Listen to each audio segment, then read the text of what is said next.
राधा स्वामी जी। बाणी बाणी अज्ञात अनामी सतनाम सतपुरुष की। प्रश्न पूछा गया है कि संत सद्गुरु हमारे दुखों और तकलीफ़ों को कैसे पहचान लेते हैं। बाबा शेख फरीद जैसे संत हमें हमारे अपने इतने आत्मीय क्यों लगते हैं। तो चलिए इसी विषय के संदर्भ में आज के सत्संग की वीडियो को आरंभ करते हैं। गुरु प्यारी साध संगत जी, स्वाभाविक है कि बाबा फरीद जैसे संत आत्मीय लगे, संत सद्गुरु आत्मीय लगे, क्योंकि वे तुम्हारे उस दुख को भी पहचानते हैं जहां तुम हो, और वे तुम्हारे उस आनंद को भी पहचानते हैं जहां तुम हो सकते हो। वे तुम्हारा वर्तमान भी बोलते हैं और तुम्हारा भविष्य भी। वे तुम्हारे आज के दुख की गाथा भी कहते हैं और कल के सुख का परम सौभाग्य भी। बाबा फरीद में तुम अपने आज के यथार्थ को भी पाओगे और कल के सत्य को भी। फरीद जी एक सेतु है, एक पुल है। वे तुम्हें खबर देते हैं तुम कौन हो और कहाँ से हो और कहाँ हो। वे तुम्हें जगाते हैं तुम्हारी नींद से और तुम्हें बुलाते हैं उस जागरण की ओर भी जो तुम हो सकते हो, जो तुम्हारा स्वभाव सिद्ध अधिकार है, जिसे खोने का कोई कारण नहीं है। सिर्फ जागने मात्र से जो मिल जाएगा, जिसे तुमने खोया है अपनी ही छोटी सी भूलों के कारण, छोटी छोटी भूलों के कारण खोया है। तुम अकारण ही भिखारी बने हो। वे तुम्हारे भिखारीपन का भी बोध देते हैं और तुम्हारे भीतर छिपे सम्राट की तरफ भी इशारा करते हैं। वे तुम्हें दुख भी देते हैं और तुम्हें महासुख की तरफ भी उठाते हैं। अगर तुमने इस संसार का मायाजाल किस तरह से फैला हुआ है, किस तरह से तुम इस संसार में बंधे हुए हो, थोड़ा सा एक इशारा दे देता हूँ। आप एक फिल्म देख सकते हो, द मैट्रिक्स। द मैट्रिक्स एक हॉलीवुड फिल्म है, अंग्रेज़ों के द्वारा बनाई गई, पर वो फिल्म हमारी असल ज़िंदगी की तरफ इशारा करती है कि किस तरह हम इस पूरी ज़िंदगी में फंसे हुए हैं, अपने ही सपनों के जाल में फंसे हुए हैं। तो मैं आपसे अनुरोध करता हूँ, प्रार्थना करता हूँ कि उस फिल्म को ज़रूर देखना, हिंदी में देखना। जो कोई ढूंढ सकता है तो ढूंढ लेना, जो नहीं ढूंढ सके तब भी कोई बात नहीं। अपने किसी पढ़े लिखे मित्र, भाई बहन या अपने से छोटे कोई भी पढ़ा लिखा उसको कहना द मैट्रिक्स। मेरे ख्याल से मैट्रिक्स की पहली फिल्म आई थी 1999 में। अब तक उसके 4 भाग बन चुके हैं। 2021 में उसका आखिरी भाग आया था। तो आप पहले से दूसरा, तीसरा और चौथा भाग देख सकते हैं। आपको बहुत ही ज़्यादा आसान तरीके से समझ आ जाएगा कि किस प्रकार से हम इस दुनिया के जाल में फंसे हुए हैं। तो आप जी देख सकते हैं। तो मैं बात कह रहा था कि संत तुम्हें दुख भी देते हैं और तुम्हें महासुख की तरफ भी उठाते हैं। इसीलिए बाबा फरीद जैसे संत बहुत आत्मीय मालूम होंगे। अपने बाबा जी महाराज भी बड़े आत्मीय मालूम होते हैं। बाबा फरीद जैसे व्यक्ति के साथ तुम्हें बड़ी निकटता मालूम होगी। वे कल तुम्हारे ही साथ थे, उन्हीं अंधेरी अंधी गलियों में भटकते थे जहां तुम हो। तुम्हारे जैसी ही पीड़ा और दुख और नरक में जीते थे। तुम जहां खाइयों में पड़े हो, गड्ढों में पड़े हो, लंगड़े, अपाहिज, अपंग, ऐसे ही वे भी थे। पर उन्होंने हिम्मत जुटाई, उन्होंने अपने को संभाला, उठे, राह उन्हें मिल गई, प्रकाश का अवतरण हुआ। अब वे तुम्हें पुकार रहे हैं।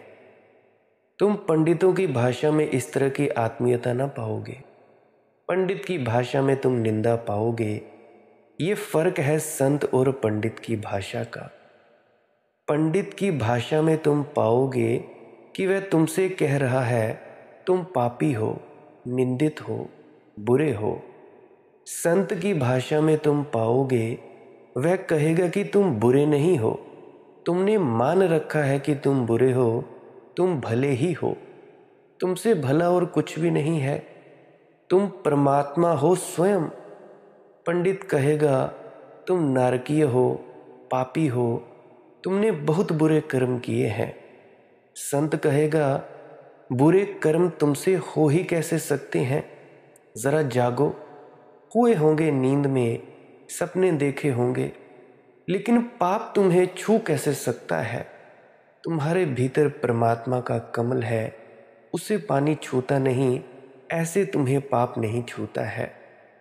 संत तो तुम्हें भरते हैं आश्वासन से, तुम जो हो सकते हो उसकी तरफ इशारा है उनका, मुक्त आकाश की तरफ इशारा है। पंडित तुम्हें निंदा से भरते हैं, तुम जो अभी हो उसकी तरफ उनका इशारा है। पंडित तुम्हें डराते हैं, क्योंकि डरा धमकाकर ही तुम्हारा शोषण हो सकता है। तुम भयभीत हो जाओ तो तुम पंडित के पैर पकड़ लोगे, पुरोहित के पैर पकड़ लोगे, पुरोहित के पैर पकड़ लोगे कि अब कुछ करो, बीच बचाओ करो, कुछ दलाली जो तुम्हें लेना हो ले लेना। हम ठहरे पापी, हमारे अपवित्र शब्द तो उस तक न पहुंच पाएंगे। तुम पुण्यात्मा हो, तुम हमारे लिए प्रार्थना करो, आशीर्वाद दो। तुम प्रार्थना से हमारे लिए तरफदारी करो, तुम हमारे वकील हो जाओ। ऐसे ही तुम सब करते हो। एक कैसेट में एक रिकॉर्डिंग कर ली नामदान की 5 शब्दों की और लगे कानों में हेडफोन लगा के सुनने। क्या तुम सोचते हो इससे तुम्हारा फ़ायदा होगा? अरे मूर्खो, तुम्हारे खुद के जपने से तुम्हारे अंदर ऊर्जा प्रकट होगी। ऊर्जा पैदा तब होगी जब तुम खुद से उसका जाप करोगे। जाप करते करते तुम जाप हो जाओगे और खुद को भूल जाओगे, तुम गुरु हो जाओगे। जिस गुरु का तुम स्वरूप का याद करोगे उसी की तरह हो जाओगे। और उसके बाद क्या करना होता है? शब्द धुन को सुनना होता है।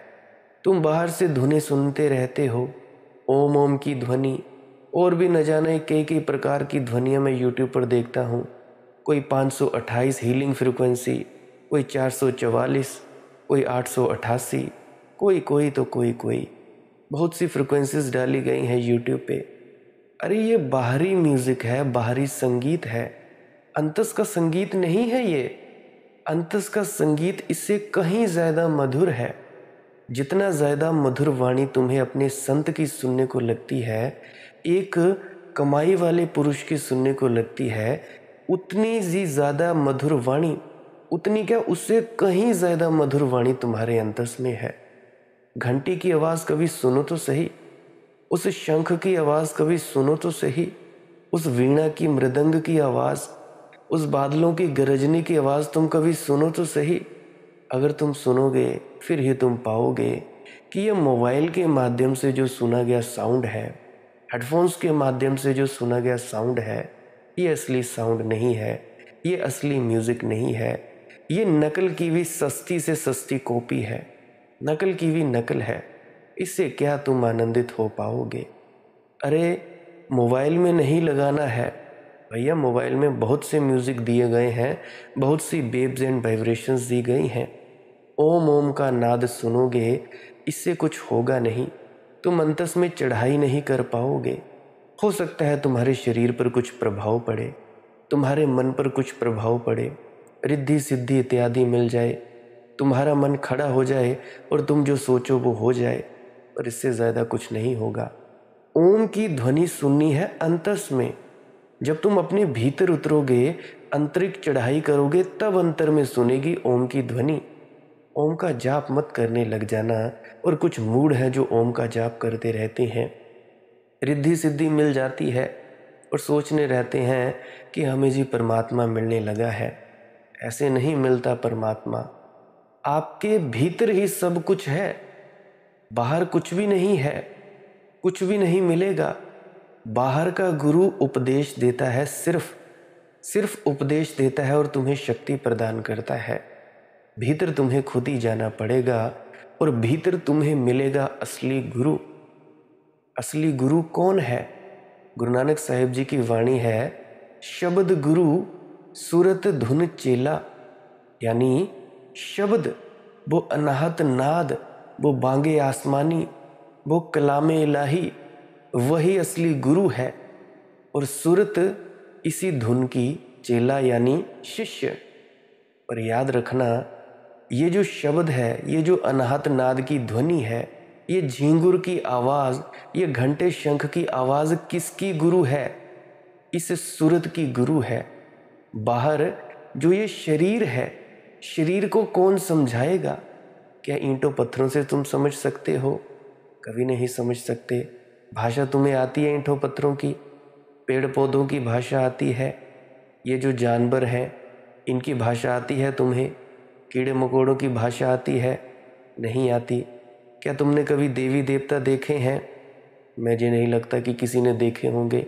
और जिसने देखे होंगे, उन्होंने उनसे मांगा भी क्या होगा? वही दुनिया की चीज़ें। परमात्मा तक पहुंचने का राह तो किसी ने मांगा नहीं होगा। परंतु मेरा ये दावा है, मेरा ये मानना है कि दुनिया के 99.99% लोगों ने देवी देवता देखे नहीं। वो उन ताकतों को देखते ही नहीं। पूजा किए चले जाते हैं, किए चले जाते हैं, मनोकामना मांगे चले जाते हैं, मांगे चले जाते हैं, परंतु देखे किसी ने नहीं। और बात तो बड़ी दूर करनी, तो देवी देवता हमें समझा नहीं सकते, तो समझाएगा कौन? इस शरीर को शरीर समझाएगा भाई, देह को देह समझाएगी। परमात्मा ने शरीर धारण किया है। शरीर धारण क्यों किया? ताकि तुम्हें तुम्हारे तल पर समझा सके। सद्गुरु ने तुम्हारे तल पर शरीर धारण किया ताकि तुम्हें उपदेश दे सके। तुम्हारे ये जो देह स्वरूप है, इसको उपदेश दे सके। इंसान इंसान की भाषा समझता है। हाँ, थोड़ा अंग्रेज़ी में फ़र्क पड़ जाता है, थोड़ा हिंदी, उर्दू, फ़ारसी और भी न जाने कई कई प्रकार की भाषाएं हैं। संस्कृत है, और भी पुरानी भाषाएं हैं, अरबी है, तुर्की है, अमेरिकन इंग्लिश है, ब्रिटिश इंग्लिश है, अलग अलग प्रकार की भाषाएं हैं। ये फ़र्क है, परंतु एक भाषा तो इधर एक ही है, प्रेम की भाषा। अभी बहुत से हैं जो हिंदी भाषा समझते नहीं हैं, पर फिर भी अंग्रेज़ी भाषा को जानने के बावजूद भी मेरी हिंदी भाषा समझ रहे हैं और उनको फ़ायदा भी मिल रहा है। तो कहने का भाव मेरा ये है कि आपके शरीर को शरीर ही समझा सकता है। इसीलिए कहा जाता है कि पूरे गुरु की खोज करो मेरे प्यारे। वाणी है, मुझे पूरी वाणी याद नहीं है, परंतु ऐसा वाणी कहती है कि पूरे गुरु की खोज करो। पूरा गुरु कौन है? कौन है पूरा गुरु? पूरा गुरु वो है जो सूरत शब्द की कमाई करता हो, नाम की कमाई खुद करता हो, हक हलाल की कमाई खाता हो और अपने शिष्यों से, अपने किसी शिष्य से मांगता न फिरता हो। गुरु नानक साहिब जी कहते हैं, गुर पीर सदाए मंगण जाए, ताके मूल न लागे पाए। यानी एक सच्चा गुरु जो पूर्ण गुरु होता है, वो ना तो किसी से अपने पाँव को हाथ लगवाता है या अपने पाँव पड़वाता है, और दूसरी बात, वह भीख नहीं मांगता है कि भाई हमें कुछ दे। शिष्य का फर्ज है अपना सब कुछ गुरु पर न्यौछावर कर दे और गुरु का समझकर इस्तेमाल करे। और गुरु का फर्ज है अपने शिष्य की सुई तक ना ले, अपनी हक हलाल की कमाई खाए, अपने शिष्य का पैसा, जो भी शिष्य का पैसा होगा, वो साध संगत की सेवा में लगाए। वो है सच्चा गुरु जो खुद नाम की कमाई करता हो। नाम की कमाई से मतलब, नाम की कमाई से मतलब चुपचाप मौन होकर बैठकर ये जो अनाहत नाद की ध्वनि सुनाई देती है, इसको सुनना, इसको सुनते सुनते शून्य हो जाना, खाली हो जाना और रूहानी मंडलों की चढ़ाई कर जाना और उस सत्पुरुष सतनाम के पास मिल जाना, उस सचखंड में जा मिलना, उसको कहते हैं गुरु। वो है गुरु, पहुंचा हुआ गुरु, जो आपको भेद बताए कि अपने अंदर कैसे उतरना है और करना क्या है, पूरा प्रैक्टिकल रूप से बताए।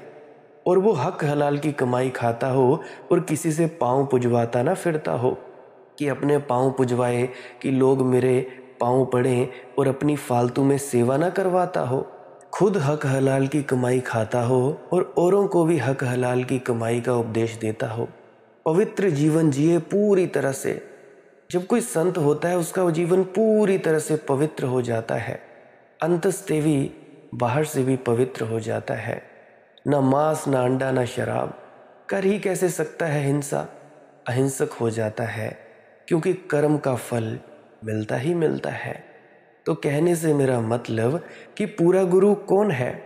गुरु मिले जो धुन का भेदी, जो शब्द धुन को सुनने का भेद बताए कि इस शब्द धुन को कैसे सुनना है, उपदेश दे और तुम्हें अपनी कमाई में से कुछ कणी दे नामदान के वक्त, जिससे तुम्हें शुरुआती धक्का मिल जाए, तुम्हें वो ऊर्जा और शक्ति मिल जाए जिससे तुम शुरुआती दौर में ऊपर की तरफ चढ़ाई करने लगो। ये धक्का है क्या? किस तरह का धक्का है? फर्ज करो आपके पास एक मोटरसाइकिल है। सर्दियों में आप सभी को पता है तकरीबन सभी गाड़ियों के इंजन ठंडे पड़ जाते हैं। ना तो सेल्फ चलती है, ना तो किक चलती है, तो क्या चलता है? धक्का। कहते हैं कि जी ये धक्का स्टार्ट हो गई है गाड़ी। देखा होगा आपने कुछ गाड़ियों को, धक्के से चलती हैं बाइक्स, धक्के से चलती हैं गाड़ियाँ। तो जो गाड़ी को या बाइक को या मोटरसाइकिल को शुरुआती दौर में धक्का लगाया जाता है, एक बार धक्का लगाने के बाद मोटरसाइकिल हो गई स्टार्ट हो गई, फिर वो चलती रहती है, फिर वो रुकती नहीं है। उसी तरह से गुरु के पास जो शक्ति है, उसकी अपनी कमाई हुई, उसकी करनी के द्वारा, नाम की कमाई के द्वारा कमाई गई शक्ति है, उस शक्ति में से आपको थोड़ी सी शक्ति दे देता है, धक्का लगा देता है हल्का सा, ताकि आप ऊपर की तरफ उठो।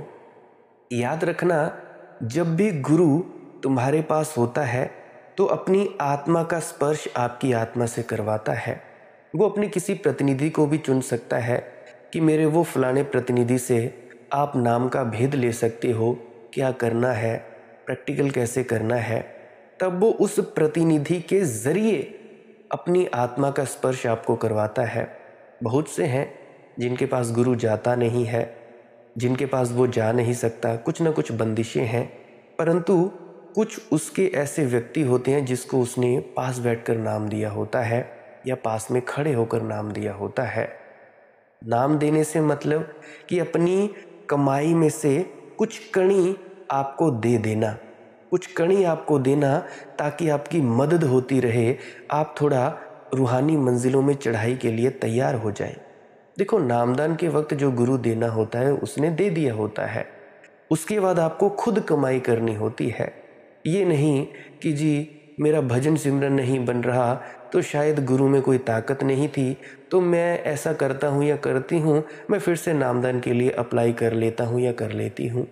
अरे भैया, ऐसा नहीं है। अगर तुम्हारा मन टिक नहीं रहा है तो तुम्हारा भजन सिमरन कच्चा है। या तो तुम बैठते समय ज़्यादा हिलते डुलते हो, या तो तुम बैठ नहीं पाते हो। अगर नींद आती है या तो तुमने भारी भोजन कर लिया है। अगर तुमने हल्का भोजन किया है और तुम ज़्यादा हिलते डुलते नहीं हो, फिर भी नींद आ रही है, तो इसका मतलब समझना कि ये एक अवस्था है। तुम्हें पता नहीं होता कि हम नींद में हैं या नहीं, या हम जागृत हैं या हम सोए हुए हैं। तो ये अवस्था भी आती है, ये भी एक तरह की अवस्था है, नींद भी अवस्था है। तो ऐसा मत समझना कि भाई आपकी तरक्की नहीं हो रही होती है। तरक्की हो रही होती है पर आपको पता नहीं है। बहुत से होंगे साधक ऐसे जो भी सर्दियां हैं, सर्दियों का मौसम है, मेरे ख्याल से दिसंबर जनवरी का महीना है, तो इस महीने में बैठते होंगे, वो जब रात को या सुबह को बैठते होंगे उनको पसीना आ जाता होगा। वो पसीना क्यों आता है? वो उनको पता नहीं लगता है कि वो सोए हैं या जागे हैं, परंतु जैसे उनको थोड़ा होश आता है तो वो देखते हैं कि हमारा शरीर बिल्कुल गर्म है, ठंड हमें लग नहीं रही है। हमारे इधर हिमाचल में 6 डिग्री टेम्परेचर है, इतना गिर चुका है 6 डिग्री टेम्परेचर। तो इस 6 डिग्री टेम्परेचर में भी बहुत से साधक ऐसे होंगे जिनको गर्मी लग रही होगी, जिनको ज़्यादा ठंड नहीं लग रही होगी। तो ये क्यों लग रही है, गर्मी क्यों लग रही है? क्योंकि आपके अंदर वो शक्ति, या आपकी भाषा में कहें तो दया मेहर प्रवेश कर रही है। बहुत ही गर्मी लगती है, पसीना पसीना हो जाता है शरीर। गर्मियों में तो पता लगता है कि गर्मी लग रही है, पर सर्दियों में भी पसीना आ जा रहा है। बहुत से होंगे साधक मेरी बात को कोरिलेट कर रहे होंगे, मेरी बात से सहमत हो रहे होंगे। जो नहीं करते हैं उनको तो थोड़ा मैं समझाने में असमर्थ हूँ, मुझे माफ़ करें। परंतु अगर आप भी सभी करेंगे, भजन सिमरन रोज़ करेंगे, आपको भी पता लगेगा। अगर आपके शरीर को गर्मी लग रही है, बेहिसाब गर्मी लग रही है, ठंड में भी आपको ज़्यादा ठंड नहीं लग रही है, तो समझ लाना कि कुछ ना कुछ तो शरीर में हो रहा है। बेशक आप सोए हुए थे, परंतु आपकी आत्मा ऊपर की मंजिलों में चढ़ाई कर रही होती है। धीरे धीरे ऊपर ऊपर ऊपर ऊपर ऊपर ऊपर जाती जाती है। आपको ऐसे लगता है, कभी कभी आपका बनता है, कभी कभी नहीं बनता है। जब कभी आपका ख्याल लग गया सो लग गया। ये ऐसे ही है चींटी चाल। चींटी ऊपर चढ़ती है, नीचे गिरती है, ऊपर चढ़ती है, नीचे गिरती है। ऐसे चढ़ना और उतरना चींटी का चला ही रहता है। तो उसी प्रकार से आप निराश ना हो। जिनको लगता है कि हमारा भजन नहीं बन रहा या हमें दोबारा नामदान ले लेना चाहिए, नहीं, ऐसी कोई बात नहीं है। गुरु ने जो देना था वो दे दिया। और एक बात मेरी और याद रखना, गुरु आपके बहुत से कर्म उठा लेता है नामदान के वक्त। जब वो नामदान देता है तो आपके बहुत से कर्म उठा लेता है वो। कुछ कर्म हैं जिनको वो ख़त्म नहीं कर सकता, उठा नहीं सकता, तो वो आपके प्रारब्ध में जोड़ देता है, जिससे आपको कभी कभी बीमारी आ जाती है, या कोई मुकदमा आ जाता है, या कोई और भी किसी प्रकार की दुख और पीड़ा आ जाती है, जिसकी वजह से आप नामदान के द्वारा बताए गए तरीके से भजन सिमरन नहीं कर पाते हैं। अब बहुत से व्यक्ति हैं जो नियमित बैठते हैं, 2.5 घंटे बैठते हैं, 3 घंटे बैठते हैं, फिर भी उनको लगता है कि हमारा कुछ बना नहीं। तो वो भी बात याद रखें, बन आपका भी रहा है, भजन सिमरन आप जी का भी बन रहा है, पर आपके कर्म इतने भारी हैं कि वो पत्थर की तरह, रोड़े की तरह अड़े हुए हैं। वो जैसे जैसे कर्म खत्म होते जाएंगे, आप कोशिश में लगे रहेंगे, लगे रहेंगे, लगे रहेंगे, वो कर्म खत्म हो जाएंगे। एकदम से आपकी रूह के ऊपर से पत्थर हट जाएगा कर्मों का। रूह तो हल्की है। फर्ज करो एक गुब्बारा है, बांध दिया है मोटी ईंट से जैसे ही वो धागा टूटेगा तो गुब्बारा क्या करेगा, ऊपर की तरफ उड़ जाएगा। उसी प्रकार से जैसे ही आपका कर्मों का भार हटा, वैसे ही आपकी आत्मा हल्की फुल्की हो जाएगी और ऊपर की तरफ उड़ने लगेगी। और एक और बात है, अगर कर्मों का भी बोझ नहीं है तो एक सबसे बड़ा बोझ होता है जिसकी वजह से आप ऊपर नहीं उठ पाते हैं। कौन सा बोझ है वो है आपके अहंकार का, खुदी का। मैं सत्संगी, वो गैर सत्संगी, मैं बहुत वैष्णव, वो तो मांस अंडा शराब आदि पीते हैं, मैं ऐसा वो वैसा। खुद की बड़ाई करते हैं और दूसरे की निंदा करते हैं। खुद को तो कहते हैं कि हम भाई 2.5 घंटे भजन सिमरन करते हैं, अरे हमने जो पाना था पा लिया। मुझे याद है जब आखिरी बार मैं डेरे में गया था, मेरे ख्याल से जनवरी या दिसंबर के महीने में, मुझे याद नहीं है, तो वहाँ पे एक अंकल जी बैठे थे, तो मैं और मेरा मित्र बैठे थे वहाँ पे भी। तो रात का वक्त था, शुक्रवार का दिन था, शनिवार के दिन दर्शन होते हैं हमारे महाराज जी के। तो बात चल रही थी कि क्या आप भी आगे बैठते हैं स्टेज के सामने।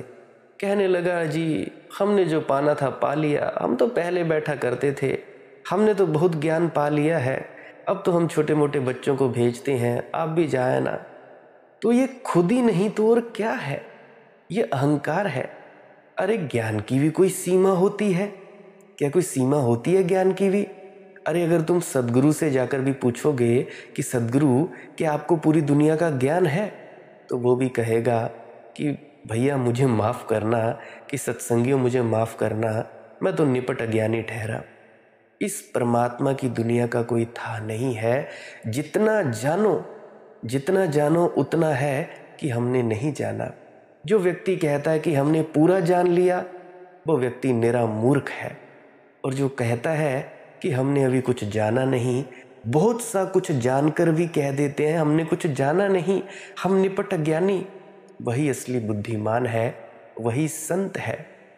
एल्बर्ट आइंस्टीन जब मरने लगा तो क्या कहने लगा अपने शिष्यों से? उसके शिष्य कहते कि आइंस्टीन जी, आपने तो बहुत सारी खोजें कर ली, आपने तो बहुत जान लिया, आप तो परम ज्ञानी है। वो कहने लगा, उसने एक बड़ा दार्शनिक उत्तर दिया। अक्सर जो ये बड़े बड़े साइंटिस्ट होते हैं, वैज्ञानिक होते हैं, ये साइंसदान होते हैं, ये दार्शनिक हो जाते हैं, अध्यात्म की तरफ बढ़ जाते हैं, क्योंकि सोच ही इतना लिया, प्रेरणा ही इतनी मिलती है। कहाँ से मिलती है प्रेरणा? तीसरी आंख पर बैठ के सोचते हैं। प्रेरणा मिलती किससे? परमात्मा से। तो एल्बर्ट आइंस्टाइन ने जवाब दिया कि भैया देखो, मैंने इतने अथाह समुद्र के किनारे में से कुछ कंकड़ पत्थर चुने हैं, कुछ कंकड़ पत्थर चुने हैं। अभी बहुत सा समुद्र, बहुत सा किनारा भी जानना बाकी है। देखो कितनी बड़ी बात कही उस साइंटिस्ट ने, उस वैज्ञानिक ने कितनी बड़ी बात कही। तो मैं कह रहा हूँ कि भाई सबसे बड़ा जो रोड़ा है, वो रोड़ा कौन सा है? वो है तुम्हारे अहंकार का, तुम्हारी खुदी का। अरे भैया, अगर जो कोई शिष्य है वो कभी गुरु के पास जाने से भी कभी तृप्त होता है कि मैं आज नहीं जाऊंगा? जितना गुरु के पास जाएगा उतना उसे और लगेगा कि हमें और थोड़ा बैठना चाहिए।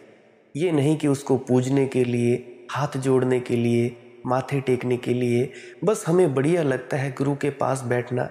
वो बार बार बैठेगा, असल शिष्य कुछ बोलेगा नहीं, ना कुछ पूछेगा, बस गुरु के पास बैठेगा और जो उसे मिलना है होता है वो उसे मिल जाया करता है। तो मैं उनसे भी कहना चाहता हूँ, जो सोचते हैं कि हमें दोबारा नामदान लेना चाहिए, तो कोई ज़रूरत नहीं है। अपना भजन सिमरन करें। हाँ, इतना थोड़ा मैं आप जी को एक सलाह दे सकता हूँ कि आप जी जहाँ पे आपके सद्गुरु हैं उनके पास जाइए, दर्शनों के लिए जाइए और उनको बस एक ही अरदास कीजिए कि हमारी थोड़ी संभाल करें, थोड़ी भजन सिमरन में मदद करें। अरदास अगर आंसुओं से निकली होगी तभी वो सच्ची अरदास होगी, अन्यथा वो भी तुम्हारे घमंड का ही बढ़ावा होगा, अहंकार की ही पूर्ति होगी। तो आप ये कर सकते हैं। तो मैं बात कर रहा था नामदान की, कि नामदान के वक्त गुरु क्या देता है। नामदान के वक्त गुरु अपनी नाम की कमाई में से एक कणी आपको देता है, और दूसरा आपको नाम की कमाई करने का तरीका और साधन समझाता है। साधन समझाता है, वो आपको खुद करके बताता है और आपसे भी करवाता है। 1-1.5 घंटा तो आप उस कमरे से निकल नहीं पाते हो जब तक कि आपको पूरी विधि, पूरा तरीका ठीक ढंग से याद ना हो जाए, तब तक तो वो जाने ही नहीं देता है। अब पुरानों का मुझे पता नहीं, मैं मौजूदा सरकार की बात कर रहा हूँ, बाबा गुरिंदर सिंह जी ढिल्लों की। पुरानों का मुझे नहीं पता कि वो कैसे क्या करते थे, पर मौजूदा में वो तो ऐसे ही होता है कि 1-1.5 घंटे में वो पूरी तरह से युक्ति, साधन, तरीका बड़े अच्छे ढंग से समझाते हैं। तो वो नामदान के वक्त ये बताते हैं, समझाया। और उसके बाद जो पूर्ण संत सद्गुरु का काम क्या होता है, उसका काम होता है उपदेश देना। जो तुम्हारे प्रश्न उठते हैं उन प्रश्नों के जवाब देना। वैसे तो मुझे नहीं लगता कि अब के जो सद्गुरु हैं उनको सारे प्रश्नों के जवाब देने चाहिए, पर फिर भी आपके प्रश्नों के जवाब वो देते हैं, क्योंकि मन को खुजली लगी होती है। कभी यहाँ भागता है बंदर की तरह, कभी वहाँ भागता है, मन ऐसा ही है। फिर भी आप पुराने प्रश्न उत्तर पढ़ सकते हैं। बाबा सावन सिंह जी महाराज के, महाराज चरण सिंह जी के मेरे ख्याल से ऑडियो बुक्स भी होंगी यूट्यूब पे, जो उनकी ऑफिशियल वेबसाइट है, राधा स्वामी सत्संग व्यास की ऑफिशियल यूट्यूब चैनल है, वहाँ पे भी आप उनकी ऑडियो बुक्स देख सकते हो। क्योंकि ये चैनल मेरा निजी है, ये उनका नहीं है, तो बहुत सौ को ये दिक्कत परेशानी होती है, पूछते हैं कि आप कहाँ से हैं। तो ये चैनल किसी भी धार्मिक संप्रदाय या किसी से भी जुड़ा नहीं है। ये सिर्फ मालिक की मौज सत्संग, सद्गुरु की मौज से चालू है, और सद्गुरु की मौज से ही आप जी को बताया जा रहा है जो आपको बताना चाहिए। जो आप सीख रहे हो वो आप सीख ही रहे हो। आप प्रश्न उत्तर वहाँ पे देख सकते हो। उनका ऑफिशियल चैनल है RSSB का यूट्यूब पे। आप वहाँ पे उनके परमार्थी पत्र सुन सकते हो, या जिसने किताबें लेनी हो वो वहाँ पे जाके ले सकते हो। बहुत से जो सत्संगी हैं, तकरीबन 99% सवाल हैं, उनके जवाब पुराने सद्गुरुओं द्वारा दिए गए हैं। अब भी वो अपने सवाल जवाब ने देते हैं। फिर भी कोई शंका हो तो जा आना और सद्गुरु से पूछ सकते हैं।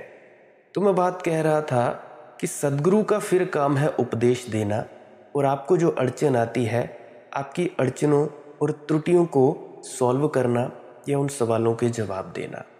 बाहर का जो देह स्वरूप है उसने आपकी देह को समझाया। अब आपका क्या फर्ज बनता है? भजन सिमरन के लिए बैठें और अपनी सुरत को शब्द के साथ जोड़ें, उसमें लीन कर दें, उसमें लवलीन कर दें। ये जो आपकी सुरत है ये इसका गुरु है शब्द, पर बाहर जो शरीर है इसको समझाने के लिए भी तो गुरु चाहिए, पूरा गुरु। अभी मैंने बताया गुरु मिले जो धुन का भेदी, और दूसरा गुरु खुद की हक हलाल की कमाई करता है, और तीसरा गुरु कभी अपने पाँव नहीं पुजवाता, कभी अपने शरीर रूप की भक्ति नहीं करवाता। हाँ, शुरू में इतना ज़रूर कहता है कि सिमरन के वक्त आप उसकी याद बनाए रखें। काहे के लिए? ताकि आप उससे जुड़े रहें। आप उससे जुड़े रहें, जैसे ही आप उससे जुड़ते हैं वैसे ही उसकी जो ऊर्जा है, रेडिएशन है, वो खींचते हैं आप। उससे आपको शक्ति मिलती रहती है, मिलती रहती है, मिलती रहती है, और आप भजन में आगे तरक्की करते रहते हैं और ऊपर उठते ही रहते हैं।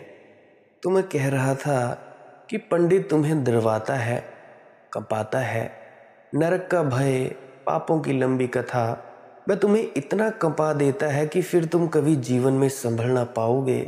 भीतर डर लगता ही रहेगा। उसी डर में तुम मंदिर में झुकोगे, मस्जिद में झुकोगे, गुरुद्वारे में झुकोगे। उसी डर में कुरान पढ़ोगे, बाइबल पढ़ोगे, वेद दोहराओगे। उसी डर में तुम्हारे सब क्रियाकांड यज्ञ पैदा होंगे। लेकिन भय से भगवान का क्या संबंध हो सकता है?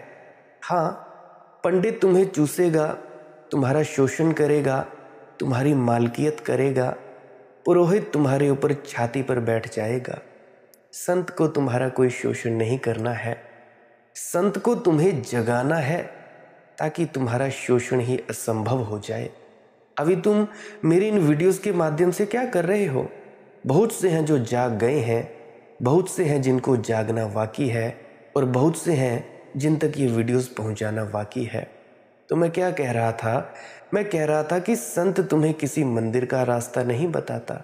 वह कहता है तुम ही मंदिर हो, नर नारायणी देह हो, यानी जिस शरीर में वो नारायण खुद वास कर रहा है। संत किसी परमात्मा की तरफ आकाश में तुम्हारी आंखें नहीं उठाता। वह कहता है करो आंख बंद, वह रब तुम्हारे भीतर है, वह परमात्मा तुम्हारे घट घट में है, झांको वहाँ। पांडित्य आलोचना सिखाता है, दूसरे की निंदा सिखाता है, और दूसरे की निंदा से तुम्हारे अहंकार को भरने के उपाय देता है। संत देखता है, संत क्या कहता है? कहता है अपने गरे वाह में देखो, जेतू अक्ल लतीफ़ फरीदा, जेतू अक्ल लतीफ़, यानी अगर तू बुद्धिमान है फरीद तो अपनी तरफ देख, दूसरे के खिलाफ काले अंक मत लिख, दूसरे की भूल मत देख, अपने गरेवा में झांक। तो मैं कहता हूं कि संत तुम्हें तुम्हारी तरफ मोड़ते हैं, संत तुम्हें तुम्हारे घर वापस ले आते हैं।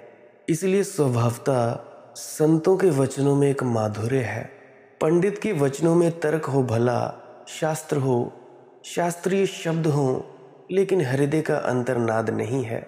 उधार है सब, सब बासा है, झूठा है, हजार हजार होंठों से चला है, गंदा है। संत फिर से मूल स्रोत से खबर लाता है, सचखंड से। संत वेद नहीं दोहराता, संत स्वयं वेद है। पंडित वेद दोहराते हैं, संत उपनिषद, कुरान, बाइबल के लिए प्रमाण इकट्ठे नहीं करता। संत स्वयं प्रमाण है। सभी कुरान, सभी बाइबल, सभी वेद उसके होने से सच है। संत में फिर से परमात्मा उतरता है, अभिनव रूप फिर से नया और ताज़ा। इसीलिए संत मधुर हैं, प्रीतिकर हैं। एक काव्य है संत में जो तुम्हारे हृदय को गुदगुदाएगा। संत से तुम्हारी आत्मीयता सद जाएगी। संत से सिर्फ उन्हीं लोगों की आत्मीयता नहीं सदती है जो महाअहंकारी हैं। संत की वाणी उन्हीं तक नहीं पहुंचती जिनके हृदय पर अहंकार के पत्थर हैं। संत की वाणी उन्हीं के प्राणों को नहीं पुकार पाती जिनके प्राण करीब करीब मुर्दा हैं और मर चुके हैं, जो जीते जी लाश बन गए हैं। संत केवल उन्हीं को नहीं जगा पाता जिनके संप्रदायों ने शराब की तरह असर किया है। संत केवल उन्हीं को नहीं उठा पाता जो शास्त्रों में इस बुरी तरह दब गए हैं कि अब उनकी उठने की सामर्थ्य छूट गई है। संत केवल उन्हीं को मुक्त नहीं कर पाता जिन्होंने अपने कारागृहों को मोक्ष समझ रखा है, जिन्होंने अंधेरे को प्रकाश मान लिया है, मृत्यु को जीवन समझ रहे हैं। अन्यथा तुम थोड़े भी जीते जाते हो अभी, और तुम्हारी श्वास अभी टूट नहीं गई है, और तुम्हारे भीतर रत्ती भर भी बोध है, और तुमने जीवन को केवल शास्त्रों की आंख से नहीं अपनी आंखों से भी देखने की कोशिश की है, तो कोई ना कोई बाबा फरीद जैसा व्यक्ति तुम्हारे लिए नाव बन जाएगा। किसी न किसी फरीद की वाणी तुम्हें उस पार ले जाने के लिए रास्ता बन जाएगी। स्वाभाविक है कि संत आत्मीय मालूम पड़ते हैं। आत्मीय ना मालूम पड़े तो चिंतित होना, उसका अर्थ है कि तुम कहीं गलत जगह हो। अगर संतों से तुम्हें चोट लगे, उनके होने से तुम्हें पीड़ा हो, तो समझना कि तुम रुग्ण हो, बीमार हो। जैसे बुखार के बाद सुस्वादु भोजन भी सुस्वादु नहीं मालूम होता, ऐसे ही अहंकार के बाद संतों की मधुर वाणी भी मधुर नहीं मालूम होती। अभी पिछले कल ही एक व्यक्ति ने कमेंट किया कि क्या तुम सनकी हो? अरे भैया हाँ ज़रूर हूँ, कोई शक है? तो उनके लिए मैं ये जवाब दे रहा हूँ। तो मैं कह रहा था, अहंकारी व्यक्ति को संतों की मधुर वाणी मधुर नहीं मालूम होती। तुम्हारी जीव ही खराब हो गई है, तुमने स्वाद की क्षमता ही खो दी। अन्यथा यह बिल्कुल स्वाभाविक है। जैसे पक्षियों के गीत मधुर लगते हैं, फूल प्राणों को लोभित करते हैं, आकाश के तारे पुकारते हैं, एक अहोभाव पकड़ता है, संतत्व तारों से बड़ा तारा है, फूलों से बड़ा फूल है, वृक्षों से ज़्यादा हरियाली है उसमें, वृक्षों से ज़्यादा वह जीवन का परम शिखर है, उसके पार फिर कुछ भी नहीं है। वह परमात्मा की इस पृथ्वी पर श्रेष्ठतम झलक है। अधिकतम परमात्मा इस पृथ्वी पर वह है। इसीलिए तो संतों को हमने अवतार कहा। अवतार का इतना ही मतलब है कि तुझे यहाँ पाना बहुत मुश्किल है, पर कभी कभी कोई तुझे यहाँ भी खींच लाता है। जैसे भगीरथ की कथा है कि गंगा को भगीरथ पृथ्वी पर ले आए, बड़ा मुश्किल था लाना। गंगा का विराट रूप था, डर था कि पृथ्वी डूब ना जाए, लाना भी ज़रूरी था, क्योंकि गंगा के बिना पृथ्वी क्या पृथ्वी होगी? गंगा के बिना सब सूना होता। स्वर्ग में बहती थी गंगा, स्वर्ग की गंगा चाहिए ही पृथ्वी पर, नहीं तो पृथ्वी निष्प्राण हो जाएगी, एक बड़ा मरघट हो जाएगी। तो भागीरथ ने बड़ी साधना की, गंगा को रिझाया, राजी किया। गंगा राजी तो हो गई, लेकिन उसने कहा कि मेरे आघात को ना झेल पाओगे। पवित्रता का आघात भी तो बड़ा है। जैसे 5 कैंडल के बल्ब में और 1000 कैंडल की बिजली दौड़ जाए तो फ्यूज़ उड़ जाए, बल्ब टूट जाए, फूट जाए, खतरा हो। गंगा ने कहा, मैं स्वर्ग में बहती रही हूँ, इतनी बड़ी पवित्रता, इतना स्वर्गीय पुण्य पृथ्वी न झेल सकेगी, मुश्किल हो जाएगी।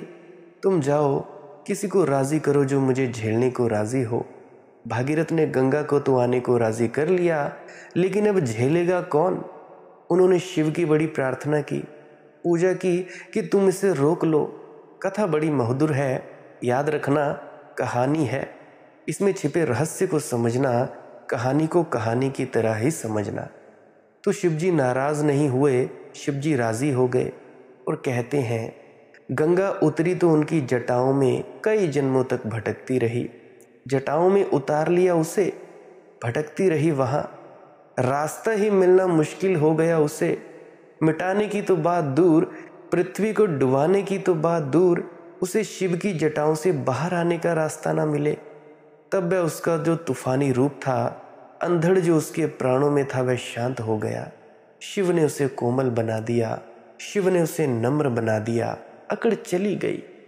पवित्रता की भी एक अकड़ है, याद रखना मेरे भाई बंधुओं। स्वर्ग की गंगा थी, बड़ी अकड़ थी, बड़ी अस्मिता थी। शिव के सिर में भटक कर वह अहंकार खो गया। दीन अनुभव हुई, फिर उतरी पृथ्वी पर। शिवत्व का अर्थ, शिव का अर्थ है ऐसे बुद्ध पुरुष। और जटाजूट की बात बड़ी ठीक है, क्योंकि जब पहली दफा परमात्मा उतरता है तो वह तुम्हारे सर के भीतर, बाहर के जटाजूट में नहीं, भीतर के जटाजूट में उतरता है। भीतर जो अनंत नाड़ियों का जाल है, मस्तिष्क में जो कोई 7 करोड़ सेल हैं, उनमें ही उतरता है, उनमें ही भटकता है, उनसे ही रास्ता खोजता है। तो बुद्ध पुरुष का मस्तिष्क जब जागता है तो परमात्मा उतरा। फिर शिव मिले स्वर्ग की गंगा को। फिर वर्षों लग जाते हैं वहाँ भटकने में। वहाँ सौम्य रूप ग्रहण होता है, जैसे तुम मिट्टी को सीधा ना खा सकोगे। हालांकि रोज़ मिट्टी को ही खाते हो, कभी गेहूं की शक्ल में खाते हो, कभी अनार की शक्ल में खाते हो, कभी अमरूद आम की शक्ल में खाते हो। खाते मिट्टी को ही हो, पर मिट्टी को सीधा ना खा सकोगे। पहले वृक्ष मिट्टी को खाता है, फिर वृक्ष मिट्टी को रूपांतरित करता है, फल बन जाता है। फिर फल तुम खा लेते हो, है मिट्टी ही, लेकिन बीच में वृक्ष का माध्यम जरूरी था। तो परमात्मा को तुम सीधा ना खा सकोगे, वह तुम्हारे लिए बहुत मुश्किल हो जाएगा। कोई शिव पहले उसे पचाता है, फिर वह तुम्हारे योग्य हो जाता है।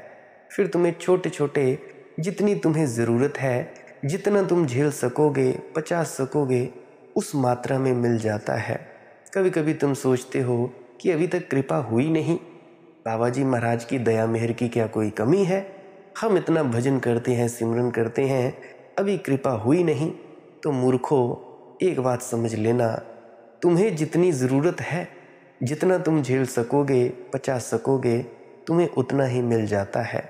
तुम्हारी करनी और मालिक की दया मेहर और बख्शिश साथ साथ में चलती है, क्योंकि मालिक कभी कोई तुम्हारे साथ ज़बरदस्ती नहीं करता है। वो तुम्हें मुक्त करने की भी ज़बरदस्ती नहीं करता है। संत भी कभी तुम्हें ज़बरदस्ती मुक्त नहीं करता है। जब तक तुम राज़ी ना हो तब तक वह कुछ नहीं करता है। तो मैं कहता हूँ कि जो संत हैं, संत तो पूरे परमात्मा को पचा लेते हैं। फिर उनके एक एक वचन में एक एक फल की तरह वे तुम पर बरसने लगते हैं, एक एक फूल में तुम्हारे पास आने लगते हैं। गंगा का तूफान तो शिव झेल लेते हैं, फिर गंगा सौम्य हो जाती है।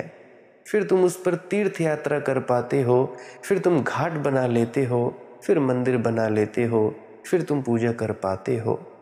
तो संत पुरुष उस गंगा को बार बार लाते हैं।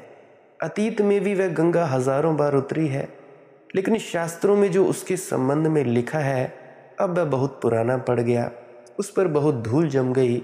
मैं सोचता हूँ उसे थोड़ा नवा कर दूँ, नया कर दूँ। उस पर जो पुरानी है, उस पर शब्दों की परत परत इकट्ठी हो गई है, अब पहचानना मुश्किल है। उसकी ताजगी खो गई। पंडित उसी को दोहराए चले जाते हैं, वे उसी पर और भी परतें जमाए चले जाते हैं, अर्थों की परतें, अर्थ और छिपचा चला जाता है, असली अर्थ तो किसी को पता नहीं चलता। तो पंडित जितना टीका करते हैं, उतने ही शास्त्र बेबूझ हो जाते हैं। फिर बात इतनी कठिन हो जाती है कि उस तरफ से मार्ग ही नहीं रह जाता। फिर कोई संत पुरुष, कोई बाबा फरीद, कोई संत कबीर, कोई गुरिंदर सिंह ढिल्लों जैसे व्यक्ति, कोई दादू, कोई सहजो फिर उतार लाती है। स्वाभाविक है कि उनसे तुम्हें आत्मीयता लगे, ना लगे तो समझना तुम रुग्ण हो, तुम्हारा चित्त विषाक्त है। आत्मीयता ना लगे तो समझना कि स्वयं को स्वस्थ करना बड़ा ही ज़रूरी है। एक और प्रश्न है कि परमात्मा ने हमें बनाया और वही हमारा सुख करता और दुख करता है, फिर हमें जन्म के साथ उसका विस्मरण क्यों हो जाता है? परमात्मा हमें उसकी चिरंतन याद क्यों नहीं दिलाता है?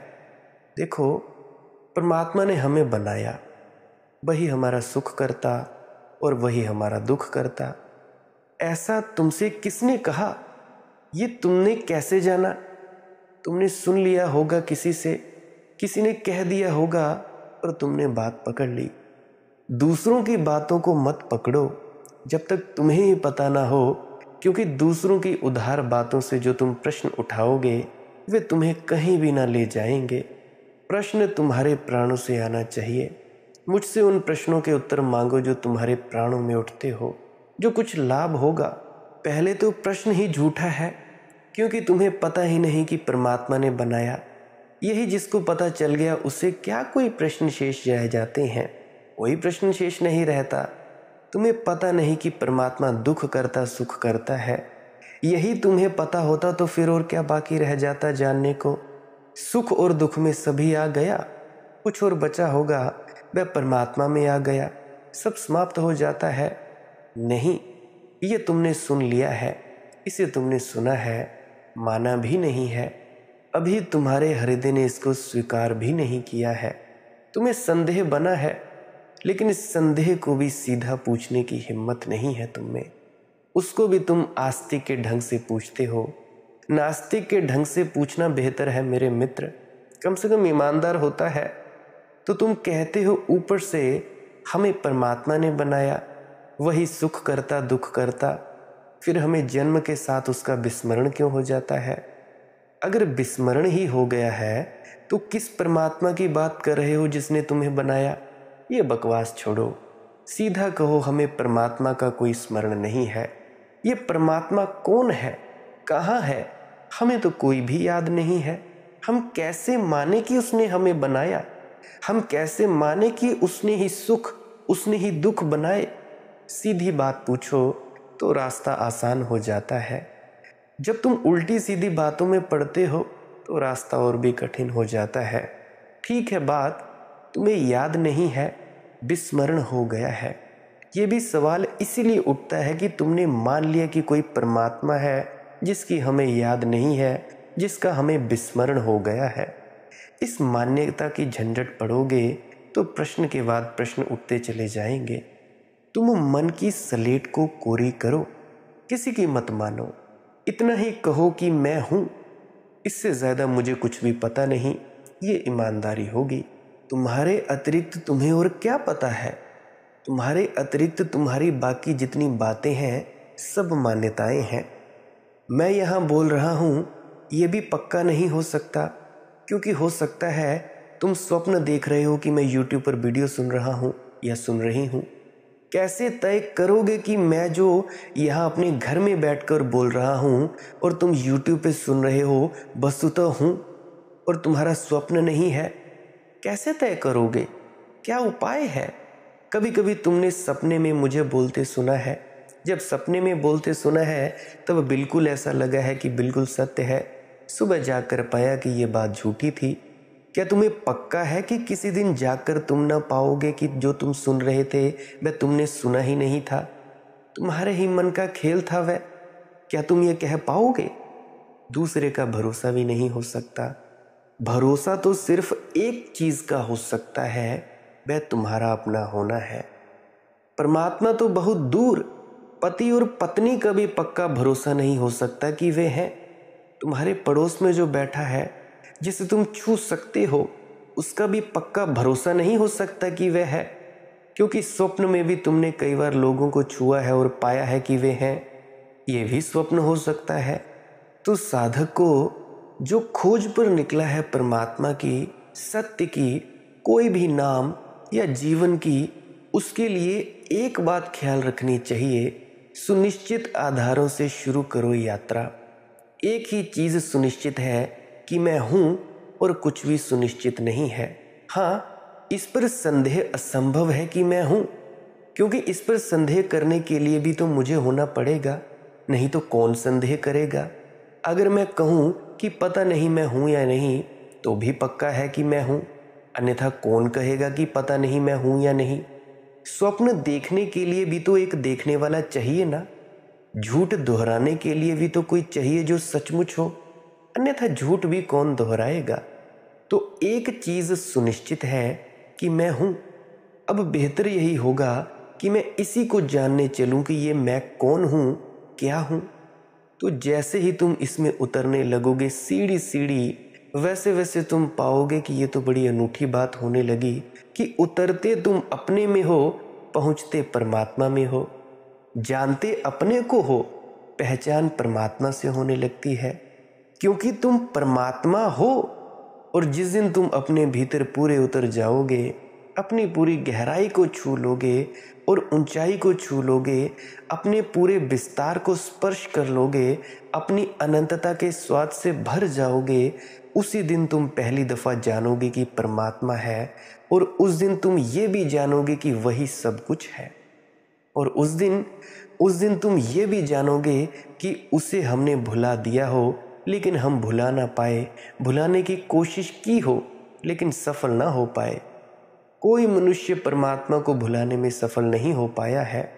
इसीलिए तो हमने इतने मंदिर बनाए, इतनी मस्जिदें हैं, इतने गिरजे हैं, इतने गुरुद्वारे हैं। ये इसी बात के सबूत हैं कि तुमने लाख कोशिश की है भुलाने की, भुला नहीं पाते। परमात्मा को भुलाना असंभव है क्योंकि वह तुम्हारा स्वभाव है। हाँ, तुम चाहो तो उसकी याद ना करो, ये हो सकता है। ये ज़रा जटिल होगा, मैं फिर से दोहरा दूं, परमात्मा को भुलाना असंभव है। हाँ, चाहो तो याद ना करो, ये हो सकता है। तुम अपनी याददाश्त को दूसरी चीज़ों से भरे रहो, धन से, पद से, प्रतिष्ठा से, घर है, संपत्ति है, दुकान है, बाजार है, तिजोरी है, इस सब से भरे रहो अपनी याददाश्त को। तुम उसे अपनी जगह ही ना प्रकट होने दो, तो मौका ही ना दो कि वह तुम्हें याद आ जाए। बस इतना तुम कर सकते हो, परमात्मा को भुला नहीं सकते। हाँ, परमात्मा को दबा सकते हो, दूसरी याददाश्तों से भर सकते हो, लेकिन जिस दिन भी तुम चाहोगे, बस चाह चाहिए। जिस दिन तुम चाहोगे, जिस दिन तुम ऊब जाओगे इस सब खेल से, इस बकवास से जिसे तुमने अपने को भर लिया है, अपने दिमाग को भर लिया है, उसी दिन एक क्षण में तुम हटा दोगे यह कचरा। झांक कर भीतर देखोगे, उसे तुम बैठा पाओगे, वह सदा मौजूद है क्योंकि तुम ही वही हो। कोई परमात्मा को कभी भूला नहीं है, नास्तिक भी नहीं भूलते हैं। उनके याद करने का ढंग अलग है। वे कहते हैं परमात्मा नहीं है, वह उनके याद करने का ढंग है, ज़रा अलग ढंग है। मैंने सुना है एक ऋषि किसी पर नाराज़ हो गया तो उसने अभिशाप दे दिया कि तुझे 3 जन्मों तक संसार में भटकना पड़ेगा। जिस पर नाराज़ हो गया था उसने बड़ी ऋषि की सेवा की तो वह प्रसन्न हो गया, लेकिन अभिशाप को काटा नहीं जा सकता। दे दिया सो दे दिया। छूट गए तीर शब्द के, उन्हें वापस कैसे लौटाओगे? जो शब्द छूट गया सो छूट गया, अब उसे लौटाया नहीं जा सकता। जो हो चुका सो हो चुका। तो ऋषि बहुत प्रसन्न हो गया। उसने कहा मजबूरी है, अब मैं वापस नहीं लौटा सकता जो हो गया। शाप तो दे दिया, 3 जन्म तू भटकेगा। अब तू कोई वरदान चाहता हो तो वह मैं तुझे दे सकता हूँ, तू वरदान मांग ले। तो उसने कहा कि 3 जन्म भटकूंगा, आप मुझे एक ही वरदान दे दें कि मैं परमात्मा को कभी भूलूं ना। उस ऋषि ने बहुत सोचा। उसने कहा अच्छा जा, तू नास्तिक हो जा। वह आदमी बहुत घबराया। उसने कहा ये कैसा वरदान, ये तो अभिशाप हो गया, पहले से भी बुरा हो गया। 3 जन्म के बाद तो वापस लौटना हो जाता, अब ये 3 जन्म अगर नास्तिक रहे तो फिर लौटना कैसे होगा? ये तो हद हो गई। अब आप कहोगे ये शब्द भी निकल गए, वापस नहीं लौट सकते। ऋषि ने कहा मैं तुझे सोचकर अनुभव से कहता हूँ, आस्तिक तो कभी कभी भूल जाता है, नास्तिक कभी नहीं भूलता। वह कहता ही रहता है ईश्वर नहीं है, 24 घंटे लड़ने को तत्पर है कि ईश्वर नहीं है। बहुत से हैं जो बाबा जी महाराज को गालियाँ निकालते हैं, गंदी गंदी गालियाँ निकालते हैं। हालांकि मेरे कमेंट सेक्शन पर भी निकालते हैं, कोई कुछ कहता है सो कोई कुछ कहता है। जो व्यक्ति सबसे ज़्यादा गालियाँ निकालता है, मैं आज ये कह देता हूँ, चाहे मेरी बात रिकॉर्ड कर लेना, ये मैं कह देता हूँ, वही व्यक्ति ना उनका सबसे बड़ा सेवक बना तो फिर मुझे कहना, मुझे कभी सुनना ही मत। आज मैं ये कह रहा हूँ, जो व्यक्ति सबसे ज़्यादा निंदा करते हैं, सबसे ज़्यादा गालियाँ निकालते हैं, वही सबसे ज़्यादा उनकी प्रशंसा करेंगे। ये बात मेरी याद रखना। कभी ना कभी तुम्हारे आस पड़ोस में भी ऐसे कोई व्यक्ति होंगे जो ऐसे होंगे और वो बदलेंगे, और वो बदले हुए होंगे, बहुत से होंगे। एक मेरे मित्र भी थे, उनके साथ भी ऐसा ही हुआ। मेरे बहुत करीबी हैं, बहुत करीबी हैं, इतने करीबी कि हम इकट्ठे काम करते थे। अभी हमारा मिलन नहीं हो पाता क्योंकि वो बड़े व्यस्त हैं और मेरा कहीं जाना होता नहीं। तो जो व्यक्ति सबसे ज़्यादा लड़ता है परमात्मा से, जो कहता है कि भाई वो नहीं है, वही व्यक्ति 24 घंटे याद रखता है। सपने में भी गालियाँ निकालता है तो कम से कम याद तो करता है। तो वो विवाद करने को 1000 काम छोड़कर तैयार है।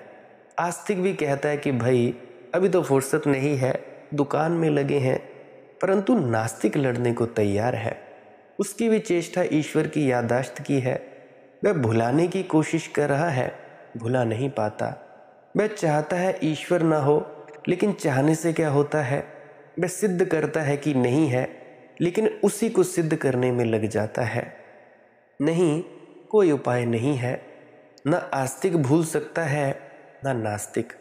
भूल तो तुम नहीं सकते हो, लेकिन तुम दूसरी चीज़ों की याददाश्त से भर सकते हो अपने मस्तिष्क को। तो ध्यान का क्या अर्थ है, भजन सिमरन का क्या अर्थ है?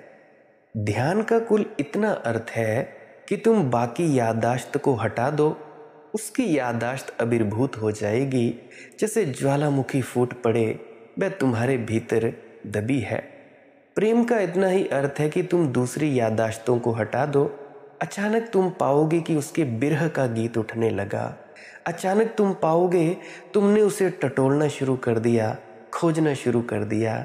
और जब भी किसी ने पाया है, चाहे ध्यानी ने चाहे प्रेमी ने, सभी ने अपने ही भीतर पाया है और अपने को भीतर पाया है। इसलिए तुम अलग नहीं हो जो उसे भूल जाओ, तुम वही हो। स्वयं को कोई कैसे भूल सकेगा? हाँ, भूलने का खेल चाहे जितनी देर खेलना हो खेल लो। इसीलिए संसार को हम लीला कहते हैं। ये एक वीडियो गेम की भांति है। हम अलग अलग पात्र हैं जो वीडियो गेम के अंदर हैं, फंसे हुए हैं। फंसे भी नहीं हैं, परंतु हम सोच रहे हैं कि हम फंसे हुए हैं। बस ये सोच ही है। वह परमात्मा की लुका छिपी है। उसको जितनी देर खेलना है वह खेल दे सकता है। जिस दिन भी तुम्हारी अभीप्सा प्रगाढ़ होगी कि अब घर लौटना है, अब तुम्हें अपने होश में आना है, तुम लौट आओगे। अंत करना चाहूँगा बुद्ध की एक घटना से। बुद्ध गुजर रहे हैं गांव से। नदी के तट पर उन्होंने कुछ बच्चों को रेत के घर बनाते देखा। वे खड़े हो गए, ऐसी उनकी आदत थी। भिक्षु भी चुपचाप उनके साथ थे, वे खड़े हो गए। बच्चे खेल रहे हैं, रेत के घर बना रहे हैं नदी के तट पर। किसी का पैर किसी के घर में लग जाता है, रेत का घर बिखर जाता है, झगड़ा हो जाता है, मारपीट हो जाती है, गाली गलौच भी होती है कि तूने मेरा घर मिटा दिया। वह उसके घर पर कूद पड़ता है, वह उसका घर मिटा देता है, फिर अपना घर बनाने में लग जाते हैं। बड़े तल्लीन हैं। उनको पता भी है कि बुद्ध आकर चुपचाप खड़े हो गए हैं। वे घाट पर चुपचाप खड़े देख रहे हैं, परंतु वे बच्चे इतने व्यस्त हैं कि उन्हें कुछ पता भी नहीं है। घर बनाना ऐसी व्यस्तता की बात भी है। और फिर दूसरे दुश्मन हैं, उनसे ज़्यादा अच्छा बनाना है, प्रतियोगिता है, जलन है, ईर्ष्या है। सब अपने अपने घर को बड़ा करने में लगे हैं। और जितना बड़ा घर होता है, उतनी ही जल्दी गिर जाने का डर भी होता है। उसकी रक्षा भी करनी है। ये सब हो रहा है। और तभी अचानक एक स्त्री ने आकर घाट पर आवाज़ दी कि सांझ हो गई, माँ घरों में याद करती है, घर चलो। तो बच्चों ने चौंक कर देखा, दिन बीत गया, सूरज डूब गया, अंधेरा उतर रहा है। वे उछले कूदे अपने ही घरों पर, सब मटिया मेट कर डाला। अब कोई झगड़ा भी नहीं किसी दूसरे से कि तू मेरे घर पर कूद रहा है कि मैं तेरे घर पर। अपने ही घर पर कूदे। अब कोई लड़ा भी नहीं, कोई ईर्ष्या भी ना उठी, कोई जलन भी ना उठी। खेल ही खत्म हो गया। माँ की घर से आवाज़ आ गई। वे सब भागते दौड़ते अपने घर की तरफ चले गए। दिन भर का सारा झगड़ा, व्यवसाय, मकान, अपना पराया सब भूल गया। घर से आवाज़ आ गई। तो बुद्ध ने अपने भिक्षुओं से कहा, ऐसे ही एक दिन जब घर से आवाज़ आ जाती है, तब तुम्हारे बाजार, तुम्हारी राजधानियाँ ऐसे ही पड़ी की पड़ी रह जाती हैं। रेत के घर, जब तक खेलना हो खेलो, खेल रहे हो तब भी घर भूल थोड़े ही गए हो। अगर भूल ही गए होते घर, तो जब द्वार पर आकर कोई आवाज़ देता है या घाट पर आवाज़ देता है कि माँ घर याद करती है चलो, तब तुम कैसे पहचानते हो कौन माँ, कैसा घर? अगर मैंने तुम्हें आवाज़ दी है और कहा है कि सांझ हो गई है, अब घर चलो, और अगर तुमने उस आवाज़ को सुना और तुम अगर थोड़ा भी समझ पाए हो, तो उसका अर्थ यही है कि परमात्मा को भूल कर भी भूला नहीं जा सकता। भुलाने की कोशिश कर सकते हो, सफल उसमें कभी कोई नहीं हुआ है, कभी नहीं हुआ। परमात्मा को भुलाने की कोशिश असफल ही होती है, वह सफल हो ही नहीं सकती। सफलता संभव ही नहीं है। हाँ, देर हो सकती है, लेकिन एक ना एक दिन सांझ होगी, सूरज डूबेगा, तुम्हें आवाज़ सुनाई पड़ेगी। आवाज़ सुनाई पड़ते ही ये सारा संसार ऐसे ही हो जाता है जैसे रेत के घर घूले। फिर उनमें पैदा हुए वैमनस्य, ईर्ष्या, संघर्ष सब खो जाते हैं। अदालत, मुकदमे, बाजार, हिसाब किताब सब व्यर्थ हो जाता है जब घर की याद आ जाती है। और घर को कोई कभी भूलता है? कोई कभी नहीं भूलता। ठीक ऐसी ही घटना संत कबीर के जीवन में है। एक बाजार से गुजरते हैं, एक बच्चा अपनी माँ के साथ बाजार आया है। माँ तो साग सब्जी खरीदने में लग गई और बच्चा एक बिल्ली के साथ खेलने में लग गया है। वह बिल्ली के साथ खेलने में इतना तल्लीन हो गया है कि भूल ही गया कि मैं बाजार में हूँ, भूल ही गया कि माँ का साथ छूट गया, भूल ही गया कि माँ कहाँ गई। संत कबीर बैठे उसे देख रहे हैं। वे भी बाजार आए हैं, अपना जो कुछ कपड़ा वगैरह बुनते हैं, बेचने आए हैं, वे देख रहे हैं। उन्होंने देख लिया है कि माँ भी साथ थी उसके, और वे जानते हैं कि थोड़ी देर में उपद्रव होगा, क्योंकि माँ तो बाजार में कहीं चली गई है और बच्चा बिल्ली के साथ तल्लीन हो गया है। अचानक बिल्ली ने छलांग लगाई, वह एक घर में भाग गई। बच्चे को होश आया, उसने चारों तरफ देखा और जोर से आवाज़ दी माँ को। चीख निकल गई। 2 घंटे तक खेलता रहा, तब माँ की बिल्कुल याद न थी। क्या तुम कहोगे? संत कबीर अपने भक्तों से कहते, ऐसे ही प्रार्थना है, जब तुम्हें याद आती है और एक चीख निकल जाती है। कितने दिन खेलते रहे संसार में, इससे क्या फ़र्क पड़ता है? जब चीख निकल जाती है तो प्रार्थना का जन्म हो जाता है। तब संत कबीर ने उस बच्चे का हाथ पकड़ा, उसकी माँ को खोजने निकले। तब कोई सद्गुरु मिल ही जाता है जब तुम्हारी चीख निकल जाती है। जिस दिन तुम्हारी चीख निकलेगी, तुम सद्गुरु को कहीं करीब ही पाओगे। तुम कहते हो सद्गुरु कहाँ खोजोगे, कहाँ खोजें, कौन है सच्चा सद्गुरु? मैं तुमसे कहता हूँ, तुम अपने घर की याद करो। जिस दिन तुम्हारी चीख निकलेगी, तुम सद्गुरु को कहीं करीब ही पाओगे। कोई बाबा फरीद, कोई संत कबीर, कोई बाबा नानक, कोई बाबा गुरिंदर सिंह ढिल्लों तुम्हारा हाथ पकड़ लेगा और कहेगा कि हम उसे जानते हैं भली भांति, हम उस घर तक पहुंच गए हैं, हम तुझे पहुंचा देते हैं। तो प्रार्थना का अर्थ? प्रार्थना का अर्थ है याद, कि अरे मैं कितनी देर तक भूला रहा। प्रार्थना का अर्थ है स्मृति, कि अरे मैंने कितनी देर तक विस्मरण किया। प्रार्थना का अर्थ है याद, कि अरे क्या ये भी संभव है कि इतनी देर तक याद भूल गई थी। तब एक चीख निकल जाती है, तब आंखें आंसुओं से भर जाती हैं, हृदय एक नई अभीप्सा से। तब सारा संसार पड़ा रह जाता है, रेत के घर घूले हैं। फिर तो जब तक माँ ना मिल जाए तब तक चैन नहीं मिलती। इसीलिए तो बाबा फरीद जी कहते हैं कि बड़ा बिरह है, बड़े रो रहे हैं, हड्डी हड्डी इस लंबी यात्रा से थक गई है, पैर उठते नहीं, सब सपने धूल धूसरित हो गए हैं। अब बस एक ही आस है सच्चे, एक तेरी आस। यही प्रार्थना है, इस प्रार्थना के पीछे ही छिपा परमात्मा है। बस तुम प्रार्थना कर लो, शेष सब परमात्मा पर छोड़ दो। तुम पुकारो हृदय भर कर, और मैं तुमसे कहता हूँ कोई पुकार कभी खाली नहीं गई है, मेरी भी नहीं गई। इसीलिए आप सभी के साथ आज मैं जुड़ा हूँ, YouTube के माध्यम से सद्गुरु के हुक्म की पालना कर रहा हूँ, और वो मुझसे करवाए जा रहा है। पता नहीं कब तक का सफ़र है आपके साथ, कभी ख़त्म होगा तो फिर आप याद करोगे कि कोई व्यक्ति था जो बोलता था और आज नहीं बोल रहा है। शब्द रहेंगे, परंतु पता नहीं कब तक रहेंगे। जब तक हो तुम सब, जब तक ये प्रलय महाप्रलय नहीं आती, ये दुनिया मिटती नहीं, तब तक हो सकता है रहे। पता नहीं आगे कौन सी टेक्नोलॉजी आएगी, क्या होगा क्या नहीं।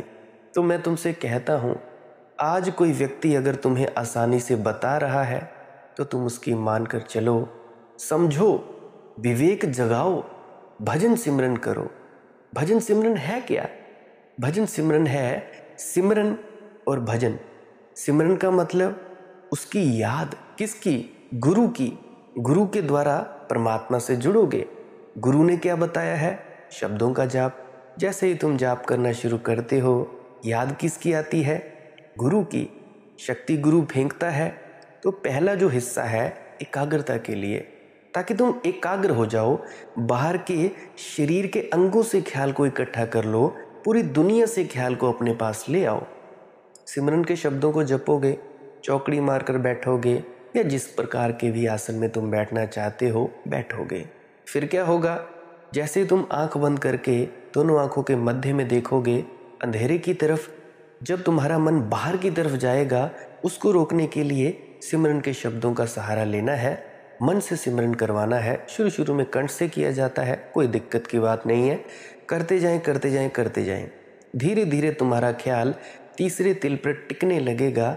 जैसे जैसे तुम्हारा ख्याल तीसरे तिल पर टिकने लगेगा, रोशनी दिखाई देगी, अनहद नाद या झिंगुर की या सन्नाटे की आवाज़ सुनाई देने लगेगी। शुरू शुरू में सभी को झिंगुर की आवाज़ सुनाई देती है। घंटे और शंख की आवाज़ थोड़ी देर बाद या कुछ महीनों के बाद सुनाई दे सकती है। अपनी अपनी करनी है, अपना अपना कर्म है, अपना अपना फल है। तो क्या होगा? जब तुम एकाग्र हो जाओ तीसरे तिल पर, फिर तुमने दूसरा हिस्सा करना है, शब्द धुन को सुनना है। सब सिमरन करना छोड़ देना है, शब्द की तरफ पूरे लीन हो जाना है, लवलीन हो जाना है।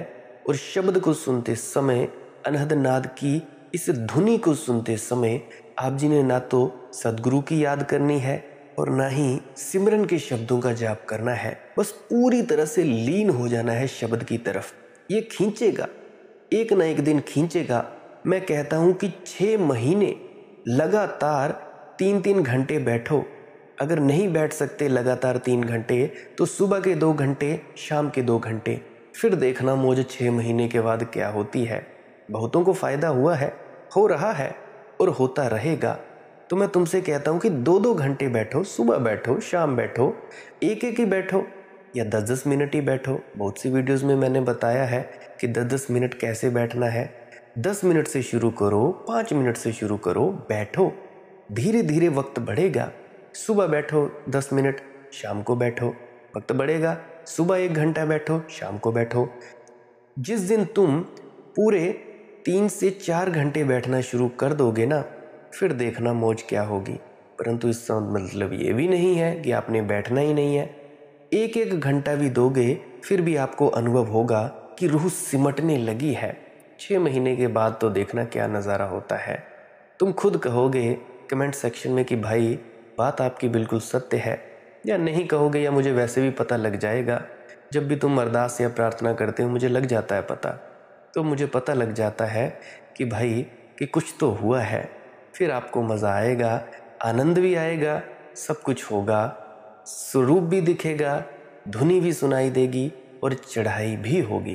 तो मैं कहता हूँ अपने अपने सदगुरु को याद करके अपने अपने गुरु महाराज का सिमरन किया करो और अपने अपने गुरु महाराज द्वारा बताए गए तरीके के द्वारा बैठा करो, तभी कुछ होगा। देखो अंतस में जाकर एक रास्ता हो जाता है, कौन सा? शब्द धुन सुनने का। बाहर के रास्ते और थोड़ा एकाग्रता के अलग अलग हैं, परंतु उसके बाद एक ही रास्ता हो जाता है।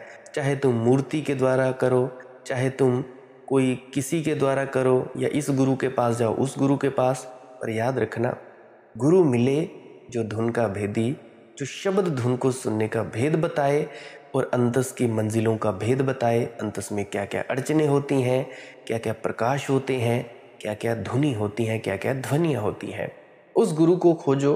अभी मैंने पूरे सत्संग में फरमाया, अगर किसी को सत्संग समझ में ना आया हो तो मेरी प्रार्थना है कम से कम 5-10 बार सुन लीजिए। अगर नहीं समझ आए तो कल फिर सुन लीजिए, बार बार सुन लीजिए। मैं कौन सा आपसे पैसे ले रहा हूँ कि आपसे कोई मैंने मेंबरशिप खरीदी है आपकी कि भाई आपने मुझे इतने पैसे देने हैं, आप दोबारा नहीं सुन सकते। 50 बार सुनो, 100 बार सुनो, मेरे चाहे सारा दिन लगा कर सुनते रहो, जब तक ना समझ आए सुनते रहो। अब इन वीडियोस का प्रयोग अपने ध्यान में उतरने के लिए भी कर सकते हो। किसी को दिमाग की खुजली मिटानी हो तो उसके लिए भी कर सकते हो।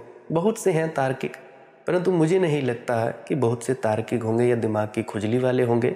होगा कोई 100 में से 1-2 व्यक्ति जो प्रेम से सुनना चाहते हैं, आनंद लेना चाहते हैं, वो ऐसे लें। हर प्रकार से आप इस्तेमाल कर सकते हैं, किसी भी प्रकार से, जैसा मर्जी आप चाहो। तो आज के लिए गुरु प्यारी सत्संग जी इतना ही। कोई प्रश्न हो कमेंट सेक्शन में लिख सकते हैं। टेलीग्राम, इंस्टाग्राम, फेसबुक, वहाँ पे सर्च करें मालिक की मौत सत्संग। वहाँ पे आप जी अपना मैसेज छोड़ सकते हैं, प्रश्न छोड़ सकते हैं। मैं चेष्टा करूँगा आपके प्रश्न का जवाब देने की। या आप पुरानी वीडियोस ही सुने। कृपया पुरानी वीडियो सभी सुना करें। एक ही वीडियो सुनकर कमेंट कर देना ये कोई लाजमी नहीं है। आप जी पुरानी भी सुना करें। पुरानी वीडियो में आपको विस्तार पूर्वक आपके ही प्रश्न का जवाब मिल सकता है।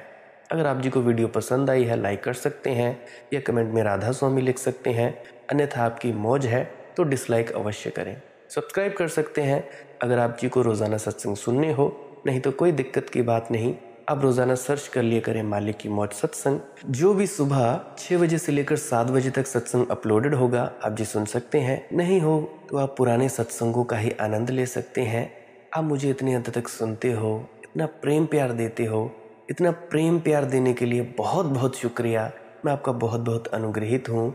भजन सिमरन करते रहिए, सभी से प्रेम प्यार करें। कोई नफरत करने की ज़रूरत नहीं है। नफरत मत फैलाओ, प्रेम फैलाओ। पूरी दुनिया प्रेम का साम्राज्य हो जानी चाहिए। सभी में परमात्मा का वास है, तो किसको बुरा कहें, किसको भला करें, ये तो आपको ऐसे भेदभाव करना ही नहीं चाहिए। हर व्यक्ति से प्रेम करें। अंत में आपके भीतर बैठे परमात्मा को प्रणाम करता हूँ। मेरा प्रणाम स्वीकार करें। राधा स्वामी जी।